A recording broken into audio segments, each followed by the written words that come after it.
So you kind of got to know the difference between major and minor chords. It's kind of a hard, fast thing you got to kind of get a handle on. But this little exercise might help you, have a little fun with that. This won't be anything too heavy. I'm going to do two shapes.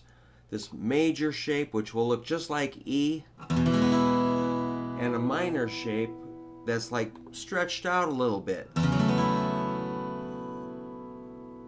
And I'll just play the chords.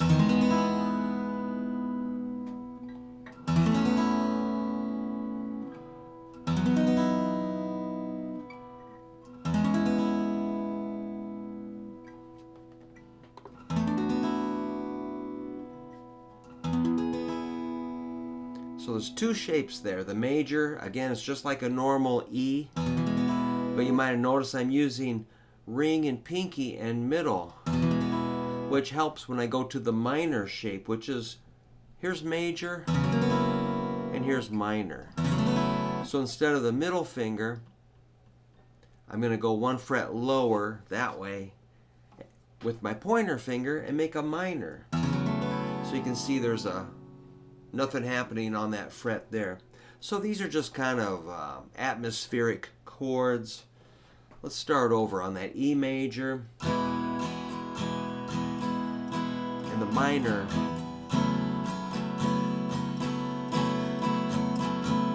Next one's a minor. So that's going to be like a 4, 6, 6. You could deaden the 6th string or add it. Whatever you like.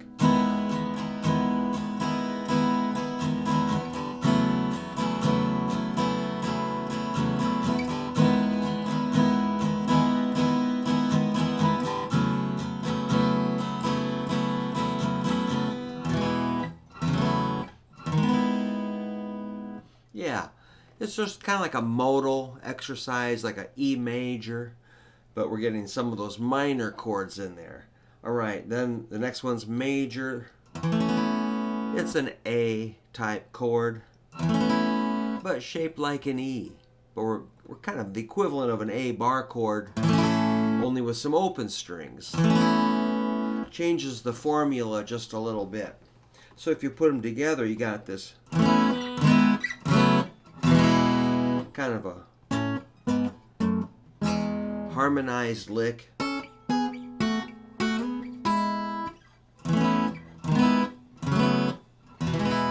And the open strings makes it a little bit unique. The next one I would add is this, like a B chord up here. Only take away the index.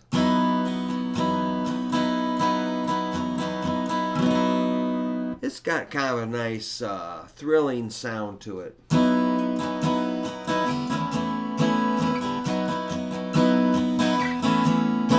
I'm letting my thumb mute the 6th string, just gently touching it. So if you don't want to play a B here or here, just do this little guy.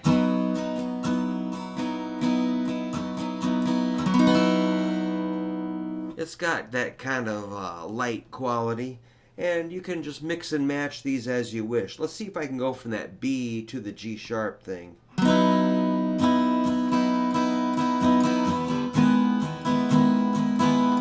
the A.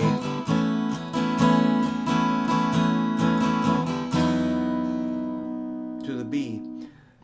Now from there it gets a little weird, not too bad. A C sharp minor. That's pretty great. Normally you'd be at 9th fret with your bar to make a minor chord, but we just kind of calm it down by letting the two skinny strings be open. The fat string could be in there, but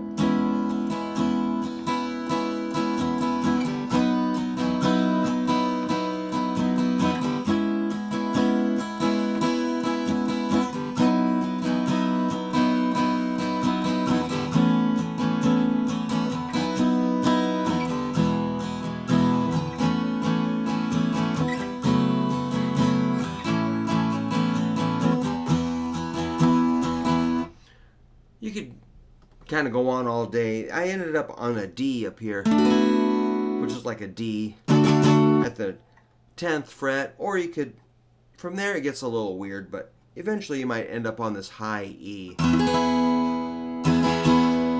That's pretty glorious. That's like a 14, 14, 13. So, again, it's only two shapes, except I did throw in a special E there, the 799, just because that fits in there too. So, yeah, man, you just got to control. If you didn't make a major and minor, you end up with like this, a little sour, you know, or yeah, just try to you figure it out yourself. You'll know what to do, but just be aware of major and minor, and it'll sound good, maybe.